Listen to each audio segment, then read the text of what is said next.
All right, Ashley, thank you so much. The big question this morning after Governor Haley made that announcement is, can someone just simply take down the flag? Well, to break this down a little bit more, we're joined by Professor Todd Shaw from USC, and it is not that simple. There are a number of steps that lawmakers have to take. Now, can the governor just decide to take down the flag herself? She cannot. That's not within the powers of the governor. It was the legislative action that resulted in the compromise that was struck with regards to where the flag sits now. So the governor has to call a special session at this point if it isn't dealt with in order for there to be a vote to repeal or to move forward. Yeah, and a lot of those lawmakers have made comments after hearing Governor Haley's speech. We want you to hear some sound from Representative Todd Rutherford. Believes, and I believe that we'll be able to get a vote out of the House that will take the flag down. Now, he is saying that there is a vote that he believes could happen. Can you expand on what type of vote you would actually need for them to be able to get the approval to remove the flag?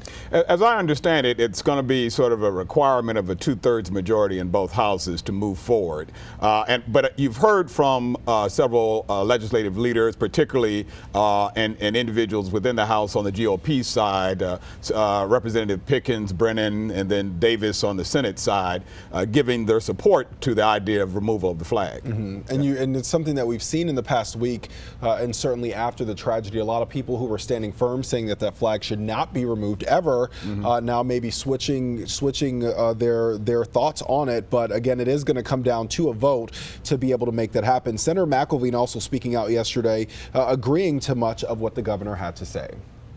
I believe what I heard her say was if we don't find a way to do it on our own, her plan would be to call us back into session this summer. And if we can't find a way, and she does do that, I think it's entirely appropriate for her to do so. Now, this is my question for Senator McElveen's words. Obviously, Senator Pinckney's body will be in the State House tomorrow, lying in state, for people to be able to pay their respects. A lot of people questioning, should his body be there while the Confederate flag, which is a symbol of hate for many people and was used by that shooter or the alleged shooter for justifying maybe some of his actions.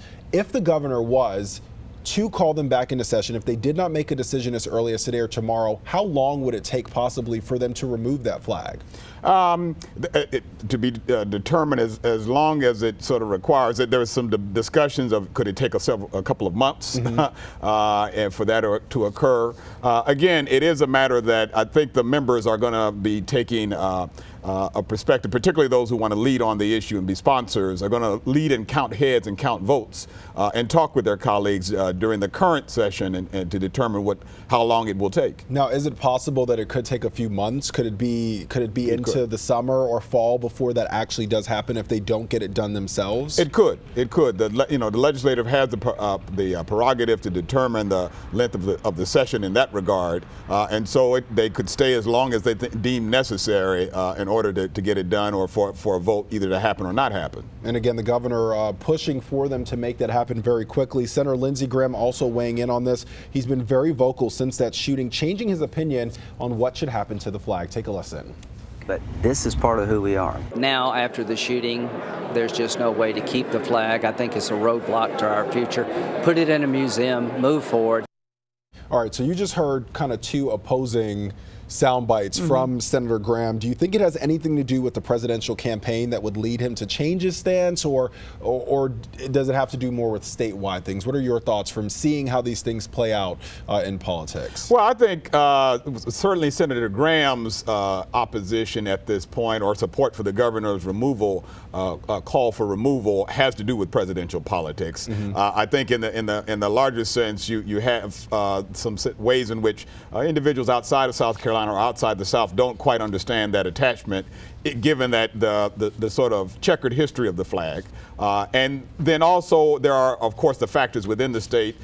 I think we can't underplay the fact of the death of a member of the Senate, of the murder of Senator Pinckney, the personal connection of understanding, and you've heard members within the GOP to say that really kind of clinched the deal for them as to why this symbol should be removed and placed in the museum. And again, a lot of people have had, opinions on both sides. Some saying that not everyone is using that flag as a symbol of hate, but a lot of saying that if it is leading to deaths or people feel uncomfortable about it, something certainly needs to be done. And again, to see one of your peers shot and killed, yes, with someone using that flag maybe as an excuse. A lot of big news happening as well. This really has taken the international stage. The world's largest retailer, Walmart, just made a pretty big announcement. They're going to remove all of the items from the stores and the website that feature the Confederate flag. That announcement came just as Governor Haley made her announcement yesterday. Now, in a statement, Walmart also said its goal is not to offend anyone with the products that it offers. What are your thoughts on this? Not just in politics, but we're starting to see other avenues of our day-to-day life, other companies, other people weighing in about a big thing that's debated here in our state for years. Yes, and I think in some ways it goes all the way back in part to the boycott that the NAACP called for, that there's this lingering vestige of how does the flag weigh on our economic future, and how does it weigh down businesses who are trying to attract new employees and new students and new individuals to the state. In what ways does that flag cast a long shadow? And so I think it's sort of the events in Charleston, the massacre in Charleston really kind of brought all these things to the fore and having us asking these questions anew. And again, these are things that have been debated long before that flag was even put to the memorial 15 years ago. Sure. On our State House grounds. A reminder, you can follow all the information that we've been covering from this week, all of our stories, the timelines, even more information and memorials for those victims on WLTX.com. Professor Shaw, thank you so much for joining us today. Thank you.